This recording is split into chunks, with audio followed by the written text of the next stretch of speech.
So Dartmouth, the men's basketball team at Dartmouth voted by a 13-2 vote in favor of joining their local service industry union. Yeah, so Northwestern attempted this. Yeah, I was going to ask, wasn't that like years ago? They tried a couple years ago, and they didn't? And that did not work out. Dartmouth did, so they voted 13-2, and Dartmouth, I guess, works with 5 separate unions within their campus.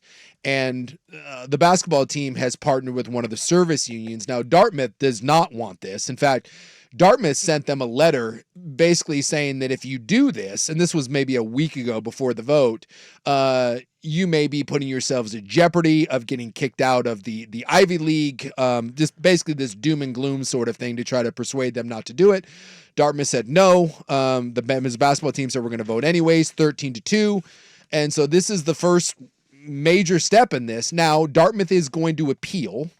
And their appeal is going to be based on, it sounds like, I was reading all about this, their appeal is going to be based on the fact that other athletes may be employees, but not Dartmouth. So it's interesting that their whole argument isn't that NCAA athletes aren't employees. Is that because they're Ivy League? They're Ivy League. And they don't get scholarships, right? Well, and they're saying that obviously that the whole argument against this, obviously, is school doesn't matter and everyone's making decisions just based on money. Dartmouth actually may have a case and appeal to say, hey, this is other places, but not here. So it's interesting that even if this one fails, and we don't know if it will. By the way, this is going to take months and months. He said they're going to appeal to every federal court, and this may end up in the Supreme Court. So this is the first step, but appeals are coming. But it's just interesting that already they're saying that even if they win on appeal, it seems to open the door for someone else. And by the way, USC is doing this right now for men's football, basketball, and women's basketball. They're attempting this right now. One of these is going to succeed. USC is attempting what? To vote to unionize? They're trying to get the National Labor Board to say that they have the right to unionize for football, men's and women's basketball. Because the Northwestern one, which I looked up, was like 2015. Yeah, it was a while back. Nothing ever came of that because the National Labor Board said no, you cannot become the first college team to form a union. But apparently this one said yes. The National Labor Relations Board for this one said yes. I don't know what the difference is. No idea. But that's where we're at. Yeah. So this is do you know what the difference is? I don't. I was reading through and I do not know why this one said yes and they said no to Northwestern. It may just simply be as this has gone on, it's getting harder and harder, and some would say impossible to try to throw out the idea that these are student athletes and they're not employees.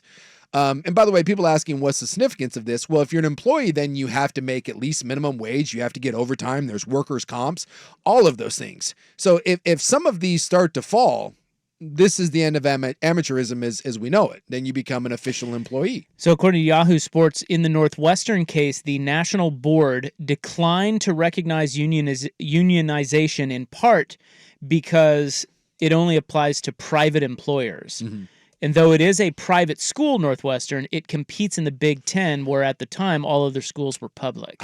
So that was the issue there. Well, I do know that all the schools in the Ivy League are private. And this is why they're trying it at USC, obviously, because USC is a private institution. Yeah. So, this is a big deal, and it's we'll see how this works its way through court. And by the way, they're already having a House committee meeting on Tuesday to try to address this. I mean, so again, you have members of Congress now that are trying to figure out what the hell this is. No, it is a big deal, but it's also this kind of stuff. It just takes so long that and there's a lot of legalese involved that it gives me tired head and I don't really care. Just get to the end point.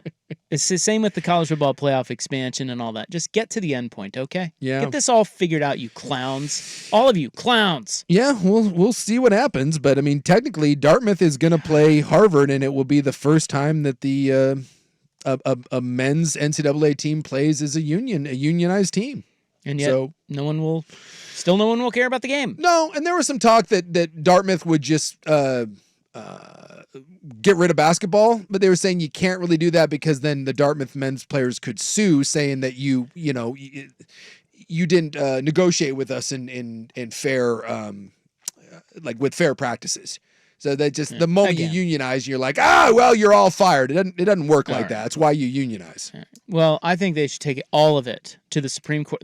I think the Supreme Court should drop everything that they're doing right now, whatever it is that they're doing. I think they're dealing with some important stuff. Nope, drop it all. No, and take all of the NCAA crap to them tomorrow. Yeah, they rule by Friday, and we get it all figured out by next week. Seems like that's not going to happen. How about that? I was reading about this committee that they're going to have on Tuesday. It's like the 12th one that they're going to meet, and they said that they're trying to figure this out so that this doesn't go to labor boards across the country. Because again, then you'd be dealing with, much like we have with NIL, imagine all the different labor unions that you would have to deal with across the country for all of these teams. It could be quite problematic. And so one of the representatives was like, hey, we're trying to figure out how we get ahead of this. But even she admitted that there was something along the lines where she basically said, I just don't see how even like us in government come to something that is that's fair to all parties. She was doubtful that they could come up with a solution because you're kind of in uncharted territories here. And that's the same thing that we've said all along. Like the NCAA is desperate for federal legislation to kind of put an end to this. And yet getting the federal government to do anything, to agree to anything is almost impossible at this point, let alone something like this. And again, it's the NCAA. I don't know how they make the case anymore that this isn't anything other than just paid employees. It feels like that's the way this is going. It just may take a while for this to officially topple, like what you were saying. Wake me up when we get there, okay? It might be a while.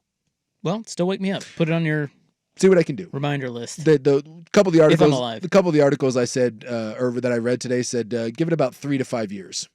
Is that all? Yeah. Apparently, again, the Supreme Court has other things that they're dealing with besides well, again, this. 3 to 5 years. This already started in 2015. That was 7 years ago, 8 years ago, 9 years ago.